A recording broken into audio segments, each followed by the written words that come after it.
en diferentes áreas, de tal manera que ahora se une con nosotros, tiene mucha experiencia en lo que ahora vamos a ver. Verónica Muñoz, Víctor. Sí, es la sobrina de la química Magdalena, también es psicóloga. Ah, es cierto, Verónica. Ok, sí, claro. Verónica está muy interesada en estos temas también. Ella acaba de salir acaba de salir de la licenciatura y está ahorita desarrollándose en las nuevas propuestas. Bueno, nos faltan aquí algunas gentes que se incluyan. José Ramón ya tiene doble visibilidad. Bien. Se acaba de comunicar con nosotros otra psicóloga, doctora en psicología, que probablemente se adhiera en psicología cognitivo-conductual, probablemente se pudiera adherir al rato. Si no tienen inconveniente y en función al tiempo que nos limita el Zoom, si quieres podemos empezar, Víctor. Claudia, no te vemos. Activa tu video abajo a la derecha, seguramente. Ahí estás. Muy bien. Verónica, ¿nos escuchas? Sí, doctor, aquí los escucho. Perfecto, Verónica, muy bien. Bueno, pues, buenos días, ya estamos aquí. Buenos días. Si quieres, vamos a empezar y probablemente se vayan a ir adhiriendo con nosotros el resto de los del contingente. Muy bien, Víctor, adelante. Ok, buenos días a todos. Pues es un gusto aquí, el doctor permite un espacio como para estos temas demasiado de vanguardia, de una situación social que nos está literalmente pasando y rebasando. Aquí voy a compartir mi pantalla. Sí. Bueno, todos pueden ver el tema de la pantalla. Sí. Ok, el título es Infodemiología ante la crisis actual.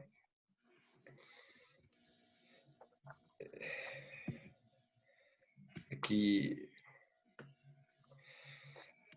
es importante algunos neologismos que han ido como apareciendo con esta situación de la pandemia, ¿no? De la mano, inclusive. Pareciera que se movió más rápido la información del virus que el propio contagio, ¿no? En esta última pandemia. Y bueno, pues estos neologismos ya tienen una validez técnica, como el principal, que sería infodemia. Es una sobreabundancia de información. Infodemia hace referencia a cualquier tipo de información, sea verdad o mentira, pero que se mueve por todas las redes, por toda la comunicación global. Desinfodemia es lo mismo, pero aquí sí estamos hablando completamente de desinformación. Scams, mentiras, difamaciones, en este caso, inclusive curas falsas. Desinfofobia es un término que todavía no alcanza la validez de si sería desinfofobia o fobia social, pánico social por desinformación. Pero bueno, básicamente es esta ansiedad que produce tanta desinformación en muchas personas. Ahorita vamos a hablar de varios ejemplos, pero bueno, aquí en México el clásico actual pues es el de que se están muriendo la gente en los hospitales, ¿no? Los están matando. Que ya roza con el siguiente término que sería desinfopsicosis, ¿no? Que ya es de plano una disociación de la realidad producida por desinformación. O sea, realmente ya desconectarte de la realidad por por el bombardeo masivo de mentiras, scams, entre otros tipos de elementos desinformativos. Bueno, esta situación pues es relevante, tan relevante que pues ya actualmente ya la UNESCO ha realizado algunos manuales con respecto a esta problemática. Y bueno, como pueden ver dentro de su página, es exclusivamente acerca del COVID, ¿no? La desinfodemia y cómo descifrarla. Aquí vamos a ver un poquito de estos temas, aunque sí hay más información todavía más allá de lo de la UNESCO. Aunque el esfuerzo de la UNESCO es bastante relevante e ilustrativo. Bueno, entonces, en palabras del secretario general de las Naciones Unidas, nuestro enemigo es también la creciente oleada de información errónea. Durante la crisis, la OMS ha descrito el efecto de la desinformación, girando en medio de la pandemia del COVID, como una infodemia masiva, siendo uno de los principales impulsores de la pandemia. Entonces, aquí hay un anuncio que dice, si la información te empodera, bueno, pues la desinformación te quita el poder, o te podríamos decir, te quita la autonomía, ¿no? Es un hecho, o sea, es un hecho ya mundial, ya se promulgó en la ONU, se promulgó en la OMS, y sí hubo un cambio, no sé, las comunicaciones adquirieron un poder nunca antes visto. Sin embargo, pareciera que dentro de este poder gana más la desinformación a nivel económico que la información como tal. Bueno, aquí ya tenemos como los puntos positivos y los negativos de la información. La conectividad digital de alta velocidad, o sea, realmente tener todas las redes de Internet, nos ayudaría o nos ha ayudado a hacer frente a la pandemia, por ejemplo, que permite que muchas personas aprendan, trabajen y mantengan lazos sociales en casa, como actualmente se permitió continuar con la parte académica. Inclusive se pueden hacer pláticas más abiertas dentro de una clase, como es este caso. Llevar información directa de salud pública del gobierno al ciudadano, hay un canal directo, ¿no? E inmediato dentro de las políticas gubernamentales para toda la población. Permitir que el periodismo creíble sobre el COVID alcance grandes audiencias, o sea, que realmente si hay alguna información que sí es relevante, bueno, que sí la podamos transmitir a todos. Conectar expertos.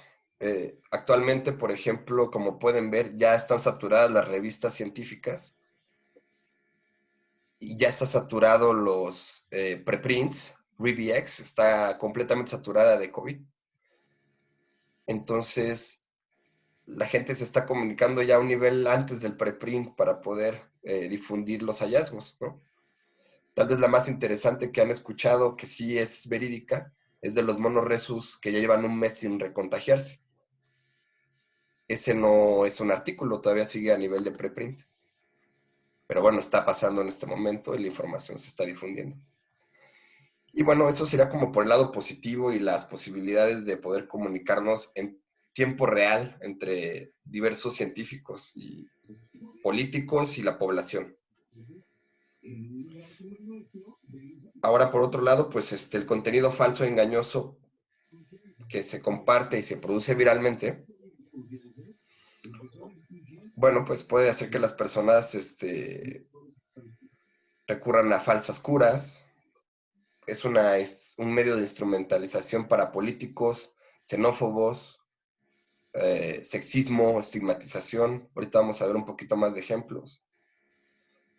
También puede avivar la polarización, ¿no? Los odios. Realmente, esto de la desinfodemia o desinfoendemia, podríamos llamarle en este caso, es algo conocido en las campañas políticas, ¿no? Realmente hay un grupo de granjas, ¿no? Le llaman granjas de memes, que se encargan de llevar los trendings hacia ciertas posiciones y ciertas posturas políticas que tiene grandes alcances aún, realmente todo el tiempo, ¿no? Pero en este caso la escala es global.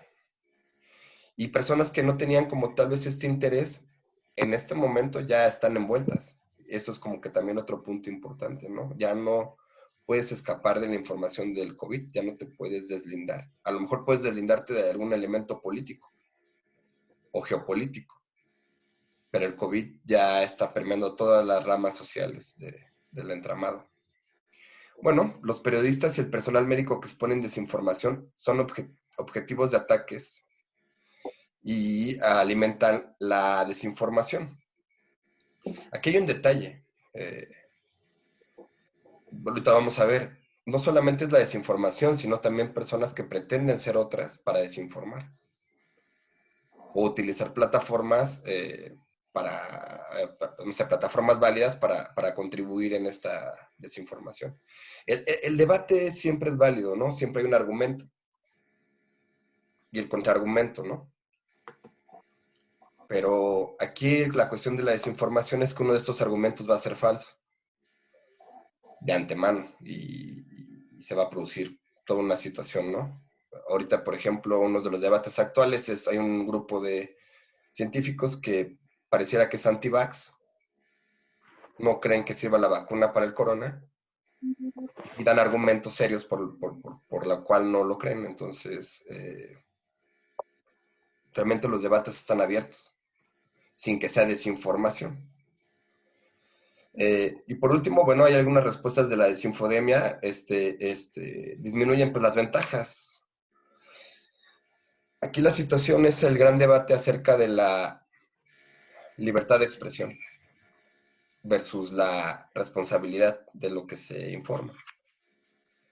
Entonces ese es como que el último punto y pues bueno, como bien lo dice ahí, la información legítima es el antídoto. Entonces, aquí en esta como iconografía de la UNESCO, podemos ver los 4 elementos de la desinformación. El primer elemento es los memes, ¿no? O sea, literalmente hay una memelogía de estudiar este lenguaje sardónico, irónico, ¿no? A veces infantil, a veces de un humor muy negro, que va de una narrativa totalmente emotiva, ¿no? Y que se encarga también como de falsificar las situaciones o cambiar la carga emocional. Claramente lo vimos, por ejemplo, toco el tema del líquido de las rodillas, pues fue algo grave y después salen los memes que en el tarjetón del IMSS ya viene tu bono por líquido de rodillas, ¿no? Ese sería como que un ejemplo claro de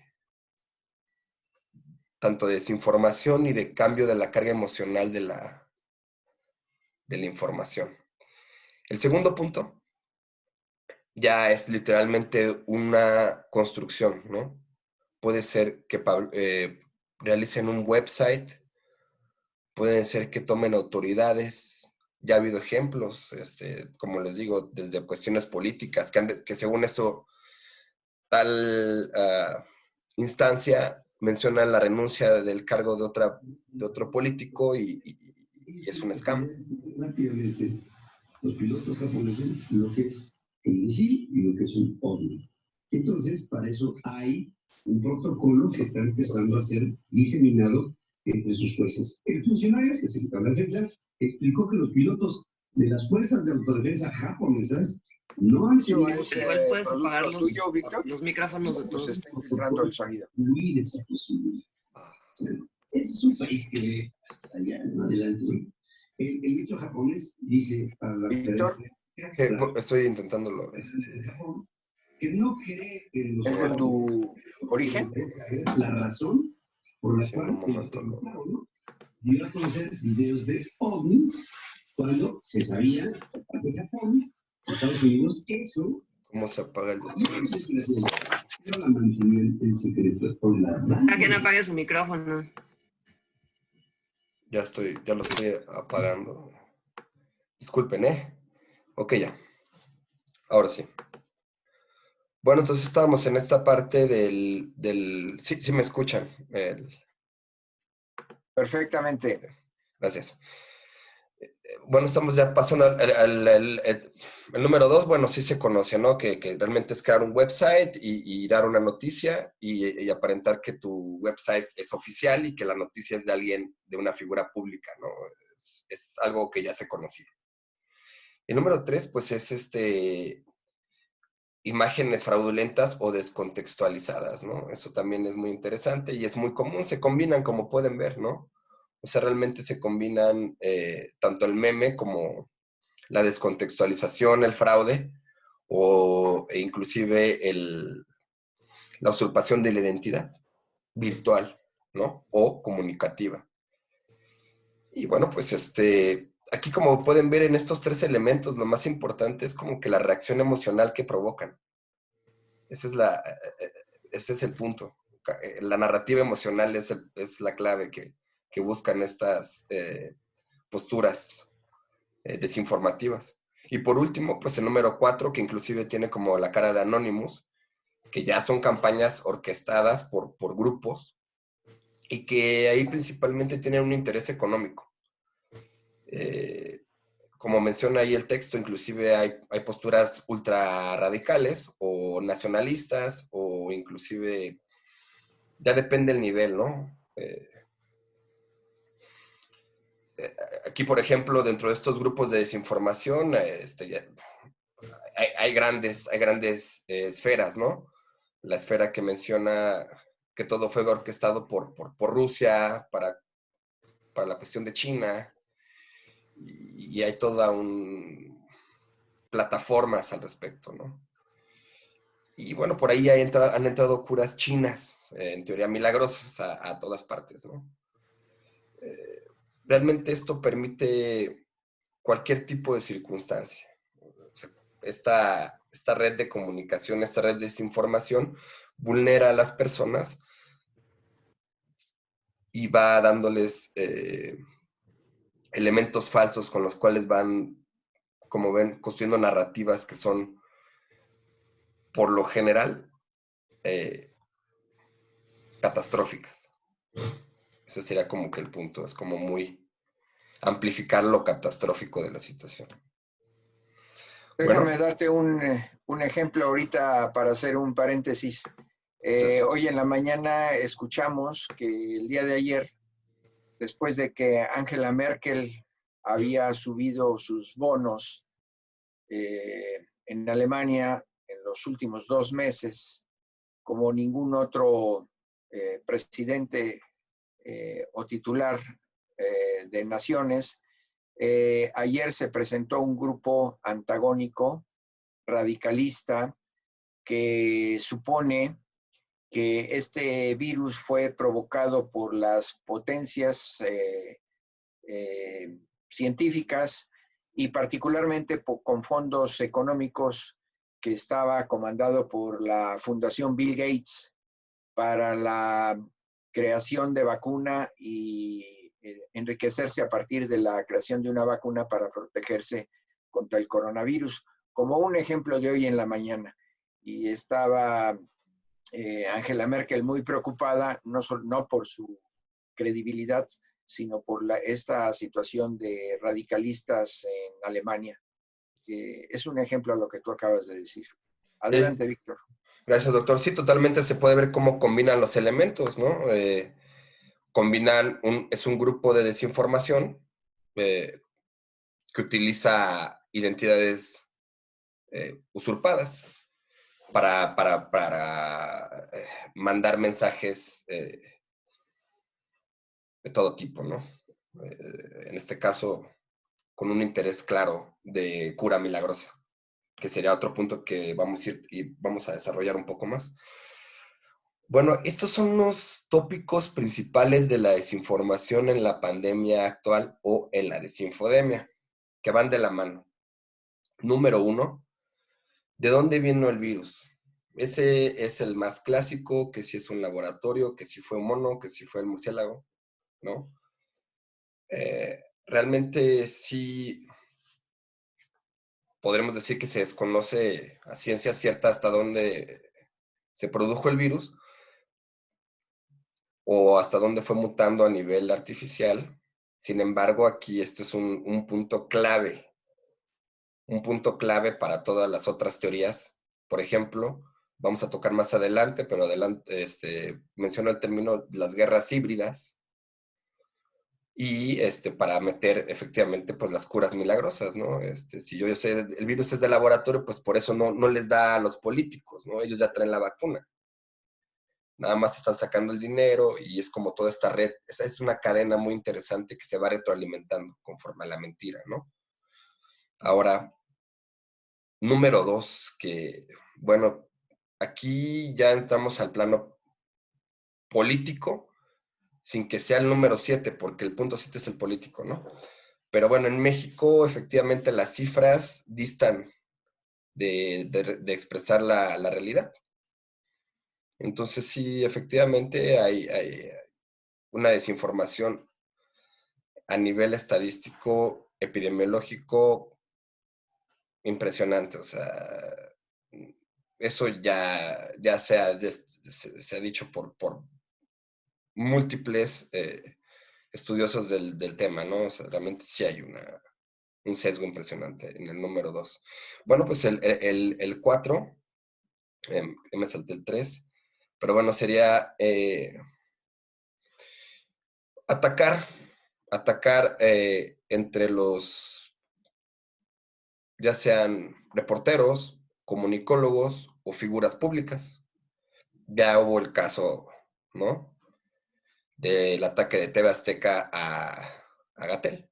O sea, ese es un ejemplo, desacreditando, ¿no? Sin embargo, por otro lado, pues también ahí vale la pena preguntarse qué tanto las cifras, si son correctas estimaciones, ¿no? De la realidad. Entonces, aunque hay un ataque que es con claro descrédito, podríamos decir que también los argumentos no son tan falsos, ¿no? Aquí entramos en otro plano de la desinformación, que no tocamos en este momento, pero solo para tenerlo presente, la posverdad, ¿no? Al final, lo comentamos un poco después. Después, bueno, el siguiente elemento clave de la desinformación, pues es todo lo que sea lo médico, ¿no? Cómo son los síntomas, cómo es el tratamiento. Clásico, ahorita está sonando que tal profesional no se puso el cubrebocas y que se murió en 5 días, ¿no? Aunque ya se había dicho que el periodo de incubación es más largo,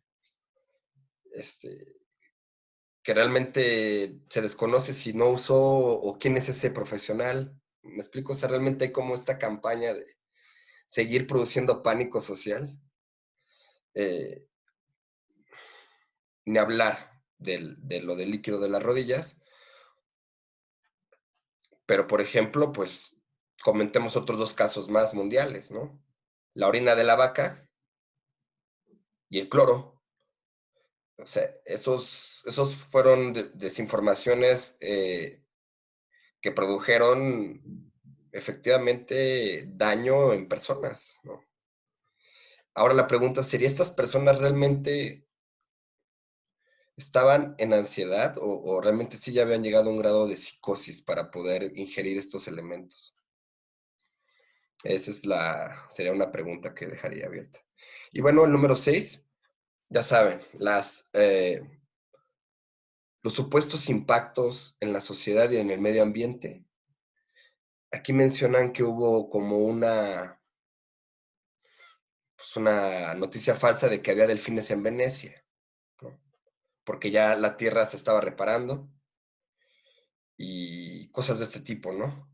Que está cambiando el ambiente, que está cambiando la sociedad, que uno muy conocido que seguramente han escuchado, ya nos van a controlar el dinero porque ahora todo va a ser con tarjeta, ¿no? Y a distancia, entonces ya vamos a tener controlado el dinero y ya todo va a ser regulado más. Es como también el catastrofismo y la maximización de elementos, ¿no? Para producir más pánico. Número 7, politización. Completamente, ¿no? Aquí pues no cabe duda. O sea, la desinformación tiene un carácter político. Los que están atacando las cifras oficiales en México son otras fracciones políticas.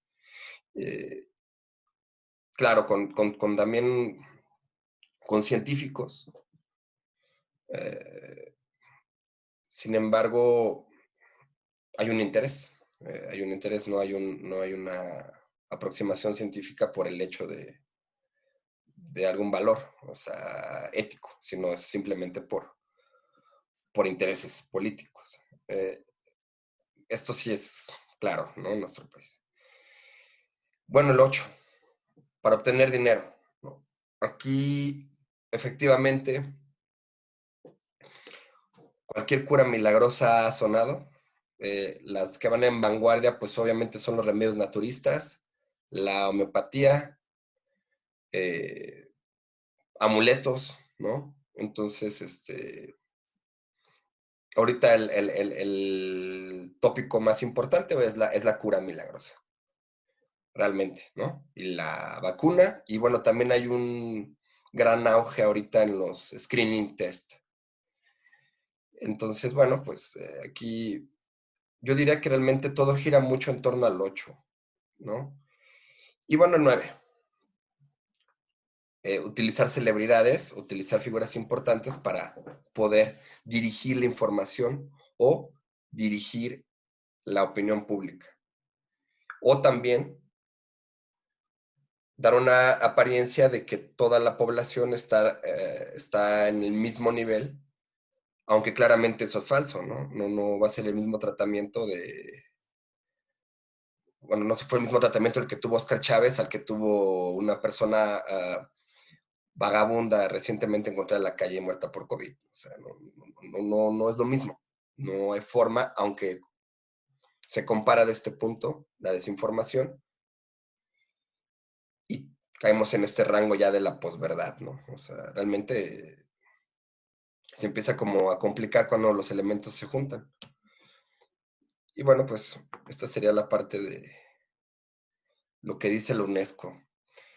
Este es el artículo, realmente no están permeando mucho las redes científicas, artículos de tipo análisis social de estos elementos. Hay más, y lo platicamos con el doctor Chávez, estudios acerca de cómo afecta la pandemia en la población de salud o la primera línea, ¿no? Que serán los médicos, enfermería, etc. Pero a nivel público y de salud mental global, realmente los artículos son muy pocos. Todavía no ha tenido ese impacto. Este es el de los más recientes que encontré. Hay algunos que no detallé ahorita que tienen que ver con la influenza y también con el ébola. Pero como que esta corriente, aunque es muy importante, como que no ha tenido tanto sonido. Obviamente también eso es un efecto de la desinfodemia, ¿no?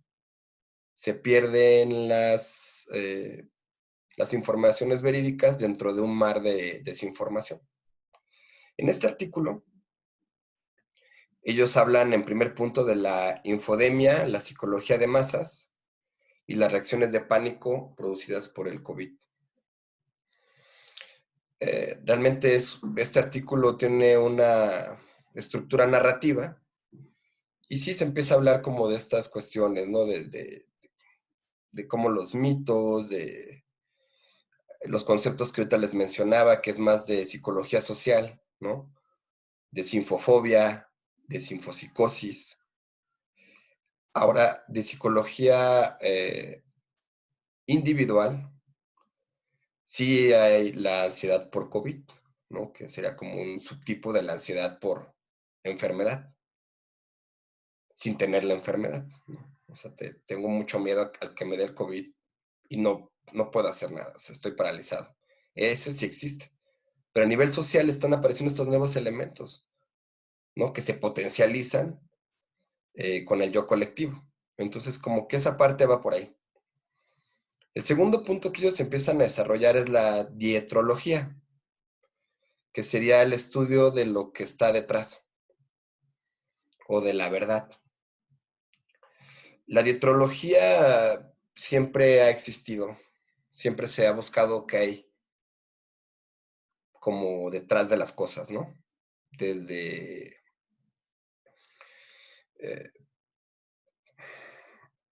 lo clásico, cuáles son las conspiraciones, ¿no? Que si hay vida después de la muerte, extraterrestres, todo esto, ¿no? O sea, la búsqueda de la verdad no simplemente está enfocada en la ciencia, sino cualquier cosa que uno quiera averiguar que hay detrás. Entonces, esta desinfodemia es tierra fértil para la dietrología, porque no asume completamente que lo que encuentres sea verdad, simplemente estás buscando una verdad, pero no tienes el por qué comprobarla. Y bueno, pues ahí entran las teorías de conspiración y las guerras híbridas, que este término de las guerras híbridas es un término muy moderno y tiene que ver con la combinación de ciberguerra con bioguerra y también, por ejemplo, que las personas o las esferas políticas están peleando a través del virus, pero que también las personas están peleando contra el virus. Entonces, todas estas teorías conspiracionales las podemos meter en guerra híbrida. Me parece que es un término de tipo umbrella, pero que sí permite como ser un poquito más específico de lo que se está viviendo actualmente, ¿no? Esta complejidad de posturas. Bueno, para terminar con este artículo, ellos dicen que problemas globales requieren soluciones globales. Ellos hablan de una sociedad empática. Lo que dicen es que como ya tenemos la comunicación social global a nivel de infodemia, estos canales podrían permitirnos crear vínculos empáticos en donde podríamos mejorar como sociedad. Claramente la postura es demasiado idealista. Sin embargo, bueno, es un llamado a la acción. Me parece que vale la pena también como seguir la línea. Ellos hablan como que una postura completa a nivel social. Ahorita voy a presentar otra postura diferente. Y bueno, en esta página de la Universidad de Norte de Carolina del Norte, perdón, están todos los lugares donde se hace un análisis de datos para poder uno entrar y conocer un poquito más de la infodemia. Y bueno, dentro de todos estos observatorios de información, yo presento aquí el observatorio de infodemic del COVID-19. Lo pueden encontrar en esa página o lo pueden encontrar directo. Y como pueden ver, tiene muchos elementos. Para empezar, ellos han analizado, hasta el momento revisado, que yo bajo el informe para poderlo presentar en esta clase la semana pasada, han tenido más de 20.418 análisis de twitters. Ellos utilizan un modelo matemático que trabaja con el flujo directo del Twitter, ¿no? O sea, ellos reciben absolutamente toda la cantidad de twitters. Y mediante modelos ellos van clasificando si esto es un bot, si esto es información confiable. Entonces son modelos matemáticos híbridos muy modernos, realmente creados para esta contingencia, que tienen sus antecedentes en las corrientes del mercado, pero que en esta ocasión están sirviendo para darnos una perspectiva de lo que sería la psicología social. Ahorita vamos a ver. Como pueden ver, de estos tuiteos, más del 40% son bots. Los bots, pues efectivamente, pues también son parte de la desinfodemia, ¿no? Son estos mensajes automatizados que se encargan de viralizar alguna propuesta. Entonces, como ven, dentro de los primeros elementos que vimos de la desinformación, hay un grupo que controla claramente los bots. Y, bueno, esta es como que la página, cómo se ve. Aquí está el informe. Este informe, su última actualización es en marzo. Y dice que hay 100 millones de mensajes que se postean en la plataforma de microblogging de Twitter desde enero de 2020. Entonces, bueno, Twitter es, como bien lo saben, un microblog, en una plataforma donde hay incontables cuentas, ¿no? Se utilizan muy pocos caracteres y alguna imagen, pero permite poner links y además permite difundir de una manera instantánea la información, ¿no? Entonces, bueno, como pueden ver aquí en el análisis de datos, hay una atención colectiva. Ellos ya empiezan a utilizar términos más modernos y muy interesantes. Atención colectiva acerca del COVID. Ellos inclusive hacen este análisis geográfico, ¿no? De cómo se fue moviendo en las fechas los tuiteos acerca del COVID, ¿no? Cómo se movió de Asia conforme a América y fue permeando el mundo, ¿no? En esta diapositiva podemos ver, ellos ya empiezan a hacer unos constructos de psicología social para poder ver las respuestas de de los grupos y también inclusive de los países. Como pueden ver en el cuadro que está arriba, ellos utilizan 5 criterios para ver la psicología social, que es apertura, conciencia, extraversión, qué tanto estás de acuerdo y neuroticismo. Como pueden ver, el 27 de enero, del lado de lo que sería Europa, el sentimiento era bastante negativo.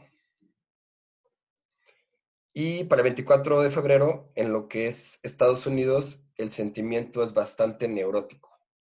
Neurótico lo podemos definir como una irritabilidad. Pero aquí lo interesante es que estamos hablando de parámetros sociales, yo social amplio, países. Y bueno, pues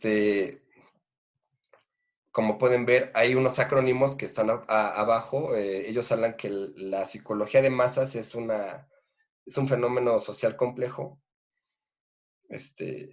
y se producen cogniciones colectivas y emociones colectivas que impactan a nivel individual.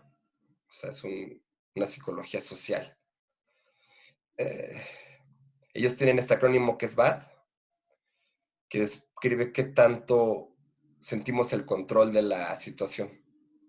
Y el Ocean, que es el que les mencionaba, ese acrónimo, esa es una descripción como de una personalidad social que ellos han configurado conforme sus modelos algorítmicos híbridos.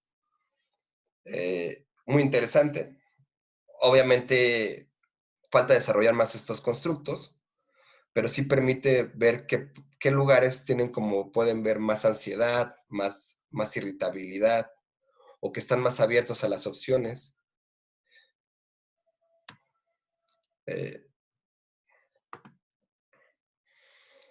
Y bueno, también, claro, los bots y los fake news. Como pueden ver, en enero realmente había muy poca información confiable. Ya sería cuestión para que cada quien, si gustara, revisara la plataforma, pero puedes ver por cada país qué tanta información confiable, qué tantos bots y qué tanto pánico se difunde. Entonces, bueno, pues estas técnicas de aprendizaje basado en máquinas y modelos algorítmicos nos permiten al menos combatir un poco la desinformación, ¿no? Al menos saber que eso es un bot o es falso. Bueno, ya en esta imagen se puede ver el sentimiento. Pues a más azul, básicamente es más positivo. Y como pueden ver, México está como que entre naranja, ¿no? Estados Unidos rojo. Y pues varios países de Europa como que entre naranja y rojo. Realmente son muy pocos los países que están en azul. Entonces, el sentimiento, al menos a través de las cuentas de Twitter, es negativo a nivel global. Y en esta gráfica muy interesante, bueno, en este esquema, se puede ver qué tan poco confiable es la información. Entonces, a más azul, menos confiable. Y el color de México es un azul bastante oscuro, como Venezuela. Entonces, aquí se pueden ver ya fenómenos, o sea, claramente se puede hablar de ciertos sesgos y artefactos, ¿no? Es más la cantidad de tuiteos de Estados Unidos que de muchos otros países. Pero pareciera que hay también tuiteos que sí son más confiables en Norteamérica. En cambio, en México, si se fijan, uno de los trending topics de Twitter en México es la central de abastos. Claramente ese nivel socioeconómico es más susceptible a la desinformación. Y como es un gran número de población, eso potencializa o viraliza estos elementos desinformativos. Entonces hay un porqué también de que México sea un lugar tan desinformado, ¿no? Comparado inclusive con esta región de África del Norte, ¿no? Y, o sea, es muy interesante como... Bueno, esto es como para verlo y cada país ustedes pueden ir entrando. De México no hay como tanta profundidad, se concentraron más en Italia para ver qué tan desinformados estaban. Pero bueno, ellos tienen los datos y uno puede intentar trabajar con ellos. Bueno, regresando aquí como al UNESCO, ya vamos a pasar a la parte de qué alternativas tenemos para combatir la desinfodemia, ¿no? Pues bueno, número 1, pues identificarla. 2, ver quién la produce y quién la distribuye. Aunque aquí hablan también de nivel legislativo, o sea, no es algo como que... O sea, el llamado es global, ¿no? Y político.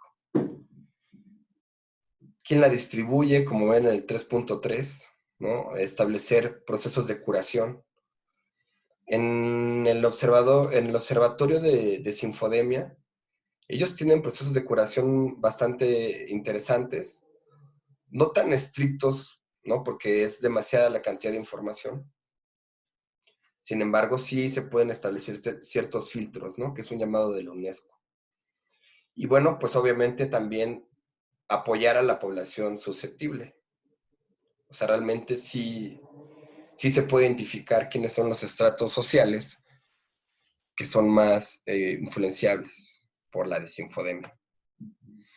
Esto es del artículo que les presentaba, y aquí es como una postura de un deber ser ante la pandemia y también ante el futuro. Obviamente no será la última pandemia. Y bueno, dice que podemos aprender. Bueno, primero el telos, pues definir objetivos. ¿Cuál es el objetivo, no? Realmente aquí pareciera que hubo un momento en que se estaba como que improvisando, ¿no? A nivel mundial ante esta situación. Logos, pues la lógica, ¿no? Como pueden observar, ya que se hace un llamado más a la ciencia, ¿no? Como que la ciencia tendría que tener un punto un poquito más fuerte ante la respuesta de las situaciones. Las emociones, aquí ellos lo que dicen es buscar empatía, buscar confianza, ¿no? Igual, no es el único llamado en ese sentido. Realmente se sabe que la salud mental va a estar muy afectada después de la pandemia y ya se está afectando también, ¿no? Los mitos. Se tiene que cambiar la narrativa. Ellos proponen que haya una narrativa que pueda ser más empática, que sea una sociedad global, ¿no? Y que también tenga como que un fundamento científico.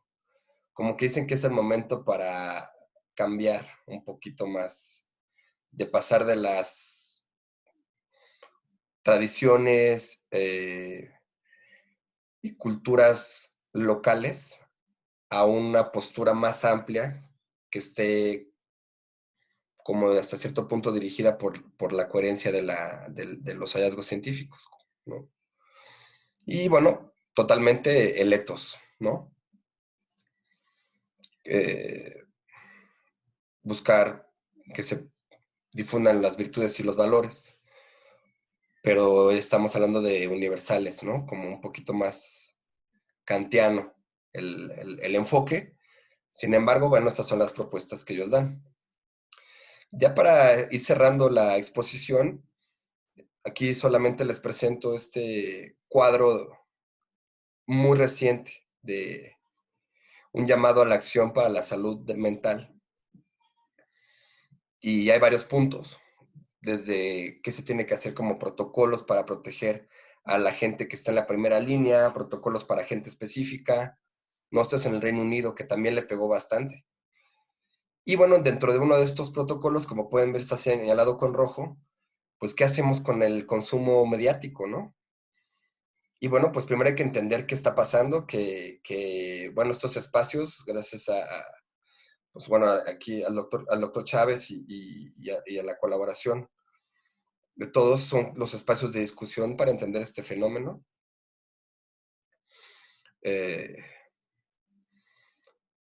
Y también, bueno, pues también difundir información que esté basada en evidencia, ¿no? De acerca de la pandemia. Esa sería, bueno, se menciona desde un principio, a partir de la UNESCO, el antídoto es la información fidedigna. No solamente diría yo de evidencia, sino también buscar un poco la información basada en valores. Entonces, ahí como que dicen, hay que entender los medios tradicionales, ¿no? Y que hay muchas otras plataformas que pueden estar siendo manipuladas o que también son puntos de acción o áreas de oportunidad, inclusive gaming, ¿no? Toda esta cuestión del juego online. ¿Cuánta gente no pasa el tiempo del aislamiento en esos estratos virtuales, ¿no? Y ahí también hay una área de oportunidad que realmente pues se ha pasado por alto, ¿no? Entonces hay un llamado a la acción y hay muchos campos. Ahora, ¿quiénes han tomado como la batuta en esto de, aparte del UNESCO, de atacar la desinformación?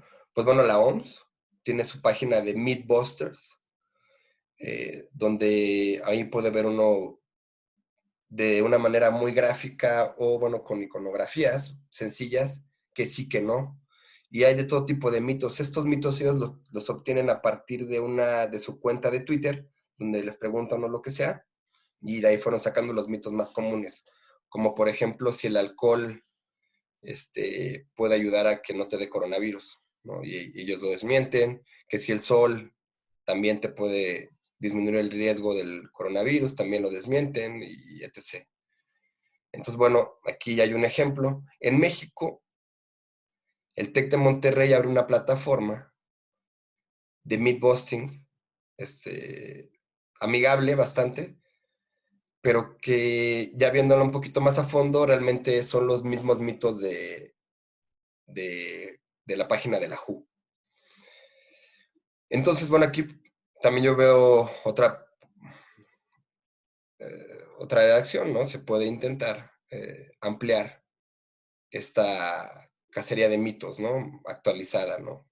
Por ejemplo, la WHO no va a hablar de lo del líquido de las rodillas. No, realmente ellos sí tienen como que pareciera que hay un target más norteamericano. Y bueno, ya dentro de los últimos puntos, presento este artículo de Nature News, de fácil lectura, realmente están realizados para que se puedan revisar en 15 minutos. Y bueno, la postura de este científico, Chair Scientific de Canadá, dice, bueno, ya fue demasiada pseudociencia, ¿no? ¿Qué posición vamos a tomar los científicos ante esto? O sea, ya habría que hacer algo. Y pues inicia con el ejemplo que les decía, ¿no? Orina de vaca, cloro, homeopatía. O sea, ¿en qué momento vamos a tomar una posición firme los científicos sin caer en un positivismo, claramente, ¿no? Él menciona, y eso es conocido, un remedio milagroso o un remedio mágico, ¿no? Como, no sé, o inclusive naturista. El jugo de alguna vitamina, rábano, lo que sea. Disminuye la ansiedad, tiene un efecto ansiolítico. Sin embargo, la pregunta es completamente ética. ¿Ese es un beneficio para la persona? ¿Realmente que esté tomando algo que no lo va a curar? Solamente por buscar esta tranquilidad.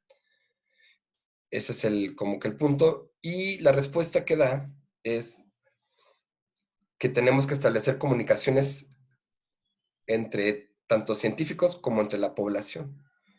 Porque hay como que ciertos niveles de lenguaje que han bloqueado y han dividido tanto a la población de la ciencia como entre los mismos científicos. Entonces, una postura sería establecer una comunicación científica, pero con un nivel de mayor alcance para la población general. Esa es una alternativa que da. Entonces, bueno, es otra postura, ¿no? Básicamente como decir ya no vamos a tolerar la pseudociencia. Y bueno, pues básicamente ese era el último punto. Muy ¿Dudas bien, o Víctor, comentarios? te agradezco mucho este excelente mensaje y revisión que hiciste. Y yo propondría a la audiencia dos cosas. La primera de ellas es que no tenemos mucho tiempo para poder expresar lo que nosotros sugeriríamos como profesionales de la salud. ¿Cuál sería la estrategia que nosotros sugerimos para que los diferentes tipos de personalidades y susceptibilidades psicológicas de los individuos debieran de tomar para evitar este gran dilema que sería la desinformación y la información mitológica? Sería una propuesta y una pregunta que yo haría así directamente a la audiencia. Y la segunda es que, dado que no tenemos mucho tiempo para hacer expresiones de fondo, yo les propondría que mandáramos un escrito con esas propuestas, esas ideas que nosotros tendríamos desde nuestro punto de vista a Víctor, para que Víctor las aglutinara en una carpeta, les diéramos un poco de orden y pudiéramos nosotros expresarlo en un escrito que buscaríamos cuál sería la revista más oportuna en relación a esta reunión de todos nosotros para expresar en un solo documento cuál sería nuestro punto de vista después de darnos tú esta introducción, esta gran exposición. Entonces, si hay alguien aquí de ustedes que quisiera responder esa pregunta, es decir, ¿cuál sería nuestro punto de vista para defender a todo el mundo y en particular a los mexicanos para esta desinformación o mistificación de toda esta información y de manera que no repercutan en su vida personal y desde luego en un tema muy delicado que estamos viendo es que se han incrementado las depresiones y finalmente la depresión orilla hacia el suicidio. ¿Alguien quiere tomar la palabra? Doctor, buenos días, felicidades. Víctor, es un trabajo, como quiera, siempre lleva su tiempo y su dedicación, ¿verdad? Yo consideraría, no sé, ir concretando más esta información, hacerla de un lenguaje, como tú bien dijiste, accesible, quitar esa terminología que a veces a la gente le cuesta trabajo entender. Pero doctor, yo no sé qué tanto nos podemos valer ya ve que el IMSS hace cápsulas eh, eh, promoviendo, por ejemplo, la donación de órganos y todo esto, y hacer esas cápsulas con información verídica, además con información basada en nuestra población, porque no es lo mismo lo que estamos viviendo nosotros en nuestras condiciones que lo que se vive en Europa, que tienen otros recursos. Entonces, ir haciendo esas cápsulas e irlas difundiendo. Yo no sé hasta qué punto y valernos de esas mismas redes sociales para difundirlas y que, bueno, bajar esa ansiedad y disminuir ese miedo en la misma sociedad. Yo no sé qué opinen ustedes. Bueno, es una idea que se propone, lo podemos expresar. Claudia, te pediría que lo expresaras con más detalle en algún escrito. Buscaremos la manera de que se difunda en las redes sociales en forma de cápsulas. Nosotros tenemos, a partir de mi organización para médicos generales, una audiencia de 46,000 médicos generales. Esa podría ser un medio de difusión no solamente para el médico general, sino para la población a través de ellos. Pero busquemos esas ideas y lo podemos hacer. Yo había pensado en un escrito, pero me parece que el momento podría ser retardado en su publicación o edición, mientras que las cápsulas son inmediatas. ¿Alguien más tiene alguna otra idea? Claudia Escudero.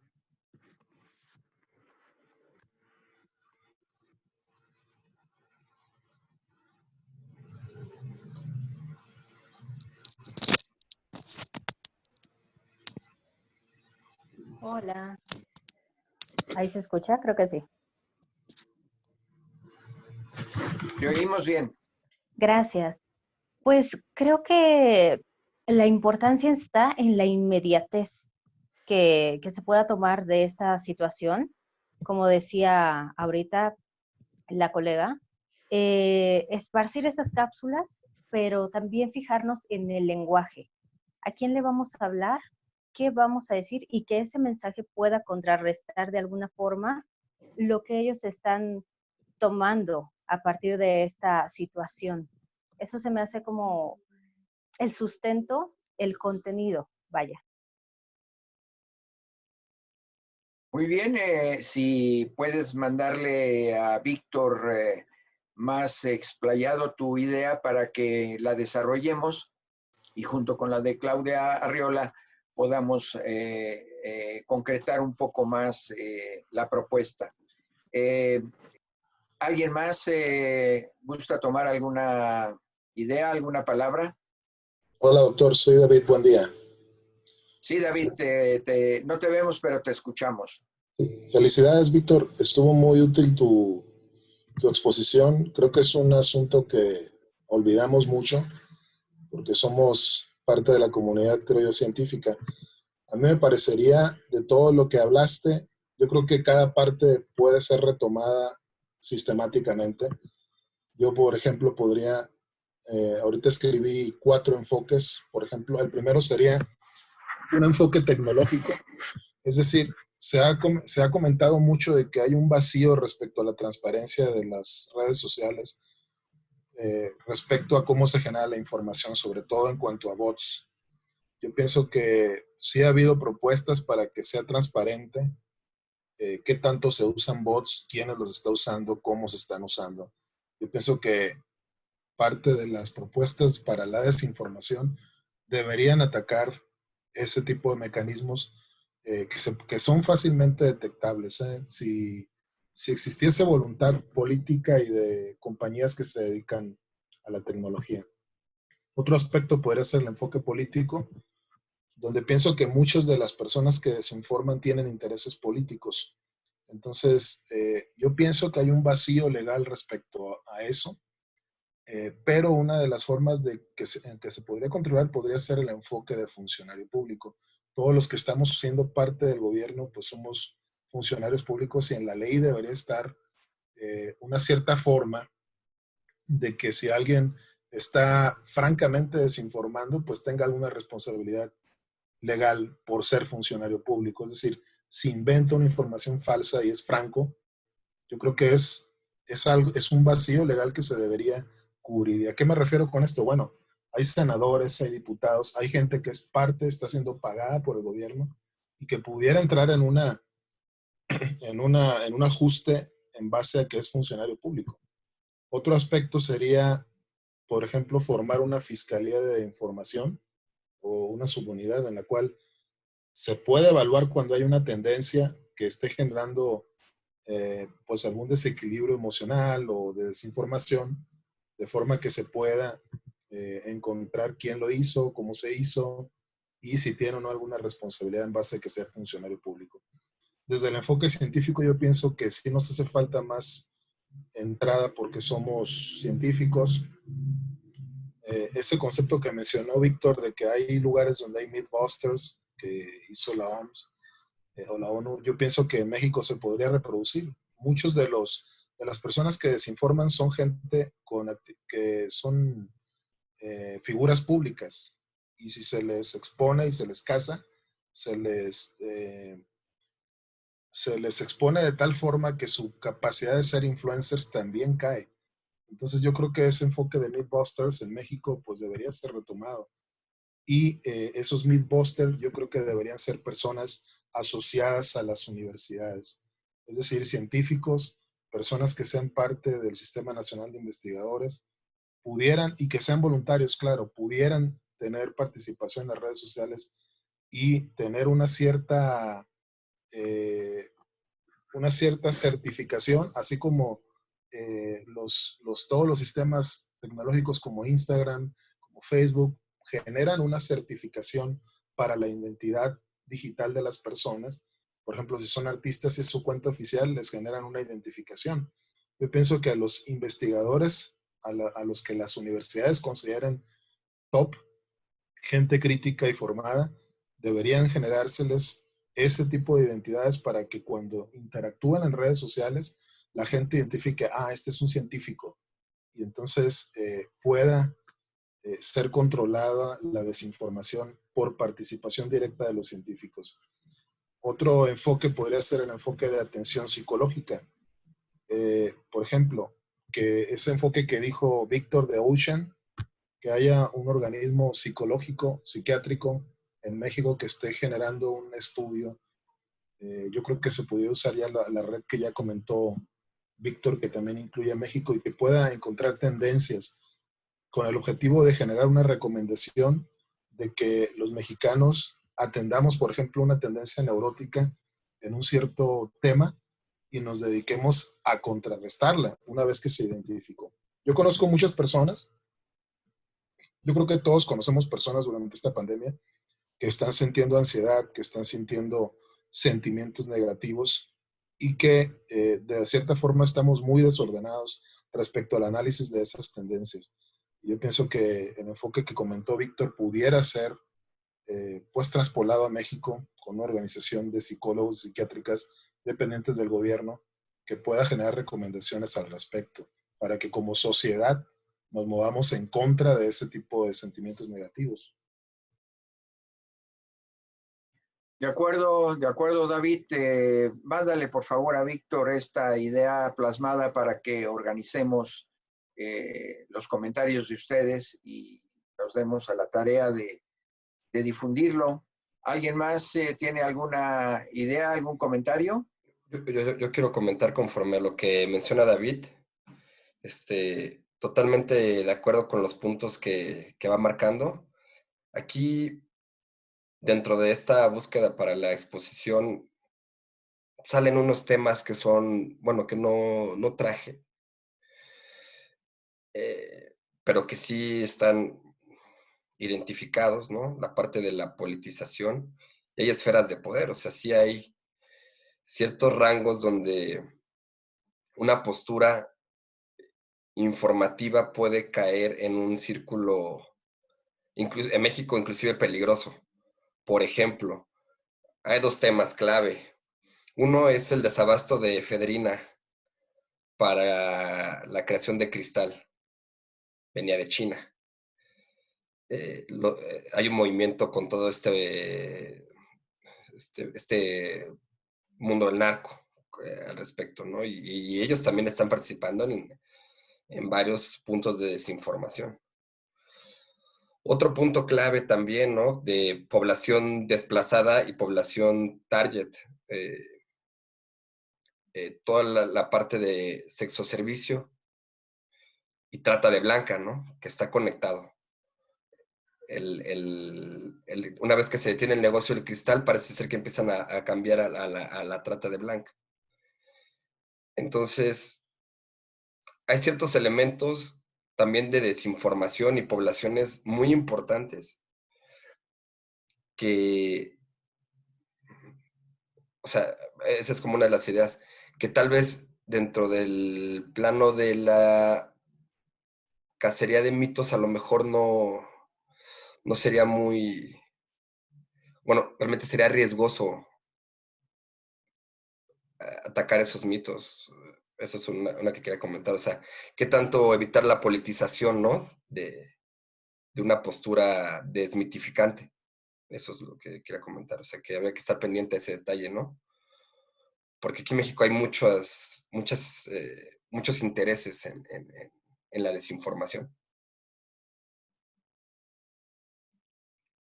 ¿Alguien más? Verónica, tú que eres la más joven del grupo, ¿tienes algo que comentar en relación a las redes sociales y la difusión de todos estos mitos y mistificaciones que tenemos?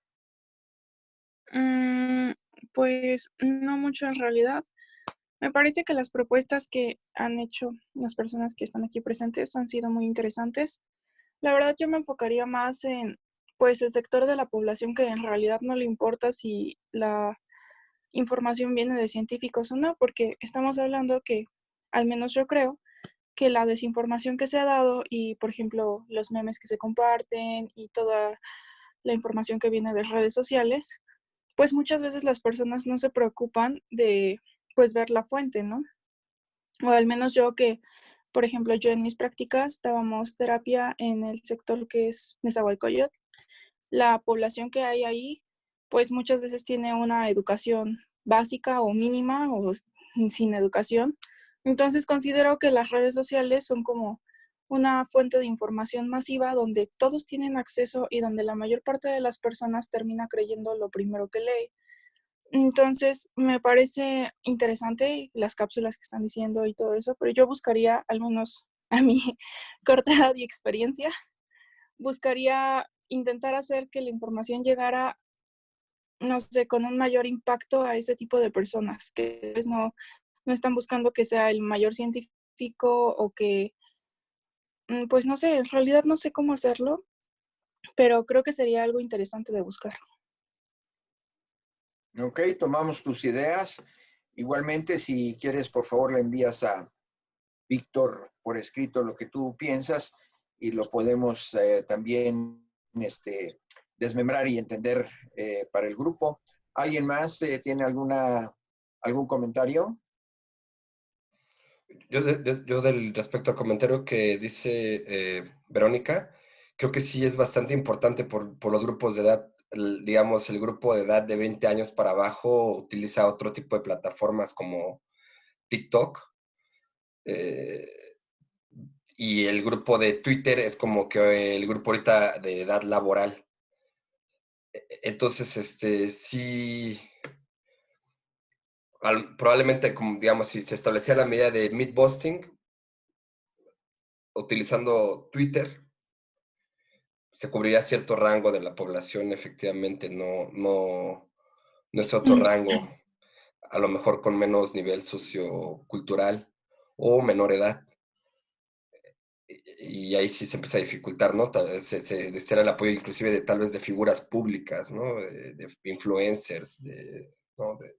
Que hubiera una coordinación, ¿no? Que no estuviera tan desligado la ciencia con... Pues Ana primero y luego Tony, que levantó su micrófono. Sí, yo creo que, bueno, eso que comenta Víctor, pues es, o sea, muy, estaría bien por todo lo que comenta Vero, ¿no? De también nosotros ver a qué tipo de población queremos llegar, hacer como que los grupos, analizar como que en qué sentido van, ¿no? Por ejemplo, no es la misma patología, bueno, no es la misma a lo mejor situación psicológica que presenta el adolescente, a una madre de familia, a inclusive nosotros como personal médico, ¿no? Entonces, yo creo que podríamos como estratificar y poner objetivos claros. Eso que comenta Víctor, pues es muy bueno, ¿no? Para llegar a la gente, pero también hay que ser muy cuidadosos porque si no como que volvemos a, bueno, creo yo, ¿no? Como que volvemos a caer en los puntos que mencionaba hace rato, ¿no? Por ejemplo, las cuestiones políticas o las cuestiones de los bueno, de las personas públicas, ¿no? Que a lo mejor solo es para hacer más publicidad. Entonces sí sería, yo creo que es importante tener esos puntos con cuidado, ¿no? Y bueno, sería más, me gusta mucho la idea de ay, se me fue tu nombre. No, David, no. Ay, que había comentado sus 4 puntos, tecnológico, legal, todo eso. Yo creo que sería bueno hacer entre todos como una propuesta directa al gobierno, al sector salud, como para hacer una plataforma o hacer puntos generales en los cuales los hagamos como más prácticos, tipo tips a la población, de decir, para que tú sepas que una información es verídica, es real o es científica o que tiene un sustento, debes de checar tal punto, ¿no? Por ejemplo, se me ocurre, ¿no? Y también informar qué pasa cuál es la consecuencia de toda esa desinformación, aparte de que afecta a la salud, ¿no? Que puede ser primero, pues a la cuestión psicológica, a la salud mental, posteriormente a pues todas las conductas erróneas que se hacen, ¿no? Lo que comentamos del alcohol o del cloro, que pues, también desencadenan daños a la salud, pero también cuestiones económicas, inclusive de la violencia, ¿no? Todo eso pues al final se vuelve como una bolita de nieve. Entonces yo creo que también como que informar a la población de, bueno, y si no estás informado o tienes una noticia falsa o tú crees o haces cosas que no van con lo que científicamente o lo que se ha comprobado que es, pues puedes tener estos resultados malos, ¿no? Pero yo creo que también falta como un poquito informar eso. Esa sería mi opinión. Muy bien, Ana, también te pediría si lo puedes enviar a Víctor plasmarlo en frases para que lo tengamos también que integrar. Tony. Pues sí, la verdad es que el tema de hoy ha sido muy interesante y es algo de lo que, pues como Víctor decía, no hay muchos estudios, no hay mucha información, hasta puede ser un tema que uno tiende a ignorar. Entonces, pues muchas gracias, doctor Chávez, por pues, permitir un tiempo en este curso para hablar de este tema. En mi caso, mi experiencia ha sido que pues digamos, la ansiedad que provoca esta pandemia está provocando síntomas extraños en los pacientes, ¿no? Yo tengo pacientes que tienen síntomas que no les encuentro explicación, que prurito en todo el cuerpo, pero no tienen ningún rash, tos nerviosa, muchísimos pacientes he tenido que me llaman, tengo tos, creo que tengo COVID, y 2 horas después se les quita mágicamente, ¿no? Cosas de ese tipo, y son cosas, pues que hasta a nosotros nos empieza a confundir, nos empieza a dificultar los diagnósticos. ¿Cómo no le voy a dar tratamiento a un paciente que empieza con un cuadro gripal, pero si mágicamente se le quita en 2 horas? A mí la verdad me confunden mucho estas cuestiones de la ansiedad.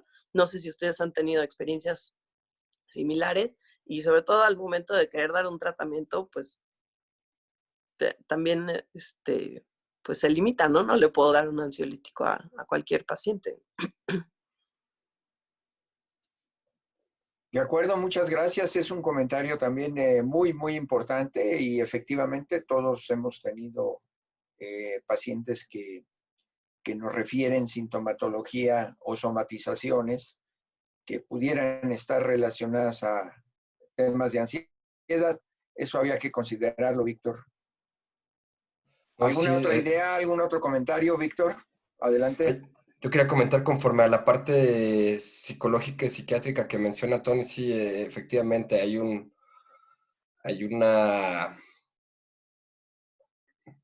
epidemia de pánico que se expresa con síntomas somáticos a la fobia del COVID. O sea, eso sí está estipulado, o sea, sí existe como tal. Pero efectivamente, si le agregamos toda esta cuestión de desinformación, ¿no? Hay un detalle bien importante e interesante de desinformación que no traje aquí, pero que va a colisión también. Por ejemplo, las pruebas rápidas de anticuerpos. Se están utilizando mucho y hay bastantes falsos positivos y negativos. Entonces se ha estado difundiendo que realmente no... hay dos posturas, que no existe la enfermedad o que realmente es un negocio, ¿no? Ha sonado bastante ese tema junto con la parte de la ansiedad. O sea, yo creo que si nos vamos metiendo, y también lo mencionaba Claudia, la doctora Claudia, hay una situación que es muy clínica, es muy fuerte y tiene que ver con ciertos grupos donde no se está resolviendo. No se está resolviendo y pues la gente realmente está haciendo cualquier cosa excepto informándose, ¿no? O sea, por suerte, como dices, hay médicos que sí la piensan 2 veces antes de un tratamiento, pero sí he detectado por ahí alguna que otra receta de hidroxicloroquina, pero efectivamente como en algo más ansiogénico. También creo que es un problema. Muy bien, pues miren, yo les agradezco muchísimo que nos hayamos reunido para esto. Efectivamente, Tony, como yo les comenté al principio del taller, el taller no solamente es la lectura crítica, sino es estar en el momento en el que estamos para tratar de abordar mejor la lectura, y aquí está justamente la crítica de las lecturas de las publicaciones que ahora estamos viendo en diferentes partes del mundo donde ni siquiera han sido arbitradas con rigor científico. Quiero comentarles que José Ramón quiere hablar. Sí, ¿me escuchan? Muy bien, José Ramón, muy bien, te escuchamos. Pues justo con lo que decía, yo creo que el objetivo de este taller es la lectura crítica, ¿no? Y yo creo que es algo que nos falta hacer en la población, justamente eso, para disminuir esta desinformación o tratar tratar de hacer una lectura a lo mejor analítica, enseñar a la población a hacerle ver de dónde viene esa información que se está obteniendo, una lectura objetiva, ¿no? Buscar la fuente, tratar de encontrar la fuente, así como también ver qué otras publicaciones tiene el autor que está haciendo esa publicación. Yo creo que es una parte muy importante, ¿no? Y a lo mejor con este taller o basándonos en ese taller, podríamos alcanzar algunos objetivos como tratar de educar a la población a cómo leer cierta información, ¿no? Muy buena aportación, José Ramón. Por favor, mándanos tu comentario para que lo aterrice. A mí me parece que eso es una aportación en particular para el taller. Pamela, ¿tú quieres hacer algún comentario? Sí, doctor. Buenos días. Precisamente Realmente el comentario que quiero hacer, aunque ahorita pues va enfocado el tema pues a la población en general, creo que un aspecto importante que nos ha tocado vivir en esta época de la pandemia, precisamente con la situación del COVID, es que de forma institucional, o sea, hablando pues del Instituto Mexicano del Seguro Social, que es donde yo trabajo, creo que hace falta bastante participación por parte del servicio de psiquiatría que nos pudiera apoyar precisamente en cuanto al sentir de los pacientes como de los familiares, porque en realidad es una situación bastante difícil el estar con los pacientes enfermos de COVID y realmente, o sea, el 100% de los pacientes que están dentro de un área COVID, por el tipo de situación, pues de restricción, obviamente, de visitas, de incluso de la atención, de la exploración del paciente, todos los pacientes creen que van a morir. O sea, es algo realmente indescriptible. O sea, todos piensan que ya no van a salir, que se van a morir ahí, que no van a poder ver a sus familiares. Y la verdad es algo, pues, impresionante, ¿no? Porque, pues sí, hay pacientes que salen, hay muchos pacientes que están falleciendo, pero falta mucha organización. Pues desgraciadamente es una situación que necesita de mucho apoyo de otros especialistas, pero aún no contamos con el servicio de psiquiatría pacientes. Y realmente, pues, es algo que día a día vemos que es bastante necesario porque, pues, ellos están en un episodio, obviamente, de ansiedad, otros deprimidos, pues, por la situación que están viviendo. Y de la misma forma, obviamente, el familiar o los familiares que están con un paciente dentro, tienen esa sensación, obviamente, de ansiedad y quizá por eso se generan tantos problemas a nivel institucional por la falta de información que a veces ellos tienen y la falta de apoyo también en una infraestructura quizá que a lo mejor la institución pudiera de alguna manera llegar a formar no sé, una plataforma o que se organizara el servicio dentro del hospital para que también se le pudiera dar apoyo por parte del psiquiatra a este tipo de familiares, o sea, porque es una situación bastante complicada que pues sí, nadie contaba con esta situación y la organización es bastante difícil, pero sí nos hace falta bastante apoyo en cuanto a la información para el paciente, porque a veces pues sí, el personal médico obviamente no tiene el tiempo de estar ahí con cada paciente media hora, una hora para estar platicando con ellos y pues tampoco obviamente los especialistas en otras áreas tenemos las herramientas suficientes como para manejar este tipo de situación. Pero la verdad es que pues sí esperemos que en los próximos días se llegase a organizar algo con psiquiatría dentro, porque pues obviamente hay mucho temor en el personal de salud, incluso en el de limpieza, o sea, y las asistentes, o sea, las TAOTs en el hospital ni siquiera quieren entrar, o sea, aunque se les dé el equipo de protección, que afortunadamente todavía tenemos para el área COVID en este momento, o sea, es personal que no quiere hacer sus labores y que no quiere entrar, hablando también, obviamente, de todos los médicos especialistas que habemos en el hospital, es bastante complicado y difícil que muchos quieran entrar a apoyar por la situación de estrés y de ansiedad que hay en el personal. Entonces hay demasiadas carencias dentro de la zona porque pues no tenemos psiquiatras, no tenemos TAOT, no tenemos asistentes y muchos trabajos que son a cargo de ese personal, pues es complicado que se realicen y contribuyen obviamente al caos que hay dentro de esa zona.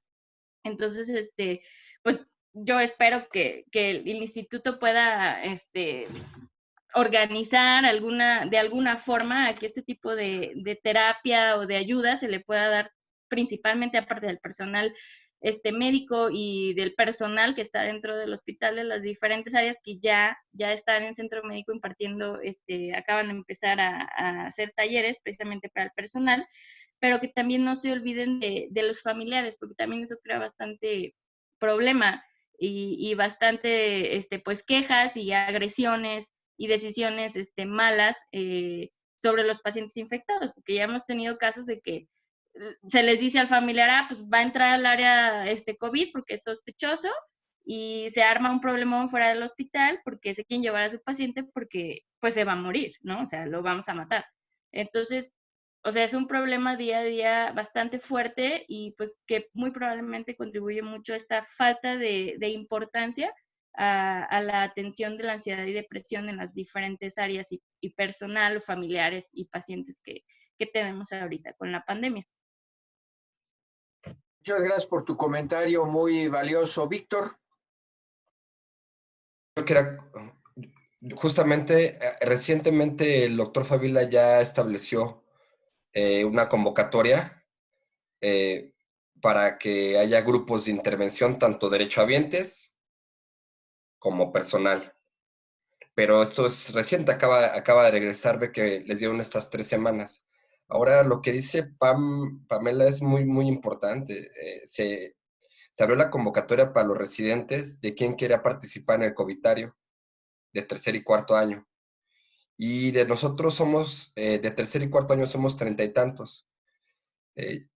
De cuarto año yo soy el único que me anoté como voluntario, y de tercer año se anotaron dos compañeras. No hay mucha, no sé si sea disposición o si es un poquito ya también el pánico que está permeando. Y también, bueno, ahí se ve el efecto claramente, ¿no? Los compañeros prefieren estar un poquito más afuera del Covitario alrededor, haciendo labores administrativas, en vez de posicionar más las intervenciones. Hay como mucha desconfianza de las posibilidades de psiquiatría. Y es lo que ahorita apenas como que se quiere abordar con el doctor Favila, o sea, como que posicionar, porque efectivamente se requiere, como bien lo dice.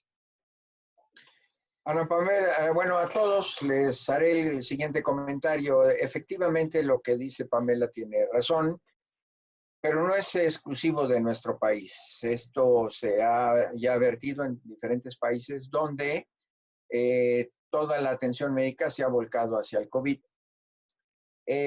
Por ejemplo, déjenme decirles que en el hospital donde trabajamos, en especialidades, ningún residente está ejerciendo su especialidad. Ahorita los residentes están atendiendo los pacientes consecutivos o como causa o como principio del COVID y no están ellos desarrollando sus destrezas y competencias propias de la especialidad. De tal manera que es una situación difícil. Les doy un ejemplo patético. 2. La UNAM abrió un centro Banamex, en el centro Banamex, un servicio prometido para 800 camas, con un inicio de 100 camas. Lo instaló, tuvieron todos los recursos, y déjenme decirles que cuando abrió la convocatoria, nosotros los profesores, no ha habido un solo profesor que se haya anotado para atender el covitario del centro Banamex. Segundo ejemplo, en el IMSS se abrió el centro vacacional Huastepec para recibir a los seropositivos, no enfermos, sino seropositivos, pero no hay nadie que nos atienda, ni enfermeras, ni asistentes, ni cocineros, ni médicos. Es decir, es una situación crítica que pues la política no consideró en el sentido de abrir instituciones e instalaciones, pero no tienen personal que la atienda. Entonces es una situación que tiene más que un comentario, pero gracias por el comentario a Pamela y a Víctor. Regresaré al punto, ya nos hemos pasado el tiempo, pero valía la pena, de que la próxima semana Ana Pamela nos va a presentar la revisión del tema de la lectura crítica de los metaanálisis. Van a ver lo interesante que es esto, sobre todo porque está invertida la pirámide. Dicen que los metaanálisis son los que tienen mayor grado de evidencia. Como ustedes van a ver, son los que menos grado de evidencia tienen en función a la dificultad de la lectura crítica, pero eso nos los expresará Pamela en el análisis que hará del caso y del tema de las guías del estudio. Ayer les mandamos a todos esta literatura. Y dentro de 15 días, que será la última sesión de nuestro taller, Pamela García Diego va a analizar las lecturas de las guías de práctica clínica que han sido muy criticadas en diferentes partes del mundo, incluyendo México, y ustedes verán por qué han sido criticadas. Entonces también estaré yo asesorándolas a ellas para que tengamos una excelente sesión como todas las que hemos tenido. Y agradecerles a todos los invitados que Víctor hizo, a Claudia Arriola, a Claudia Escudero, Aurich, también por tu presencia, a David. Tenemos aquí a Verónica Muñoz. Tenemos también otros asistentes que no conocíamos. Víctor, ¿tú los conoces para que los despidas y les agradezca su presencia? Sí, muchas gracias. Aunque no estoy muy seguro de los correos. Estaba otra compañera, Denise, que ya se retiró, que es nutrióloga también. Y sí, creo que, bueno, sí, Claudia, y creo que ya los demás ya se retiraron. Verónica, gracias. Muy bien, pues muchas gracias a todos. Estaremos dentro de 8 días a la misma hora en el mismo sitio. Le voy a pedir a Ana Pamela que sea la organizadora de la videoconferencia, y todos nos unimos. Nos mandas, Ana Pamela, a mediados de semana, por favor, el ID.